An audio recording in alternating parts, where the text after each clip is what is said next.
ਵਜ਼ੀਰੀਆਂ, ਪਾਈਆਂ ਗਲੇ 'ਚ ਗੁਲਾਬੀ ਨੇ ਜ਼ੰਜੀਰੀਆਂ।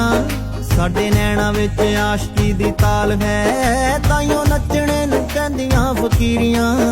ਅੱਜ ਪੱਲੇ ਪਈਆਂ ਅਸਲੀ ਅਮੀਰੀਆਂ, ਸਾਡੀ ਜੇਬ 'ਚ ਮੁਹੱਬਤਾਂ ਦੇ ਸਿੱਕੇ। ਦੱਸੋ ਜੀ ਹੁਣ ਕੀ ਲਿਖੀਏ, ਹਾਏ ਹੋਏ ਮੈਂ ਤੇ ਸੱਜਣ ਇੱਕੋ ਮਿੱਕੇ। ਦੱਸੋ ਜੀ ਹੁਣ ਕੀ ਲਿਖੀਏ।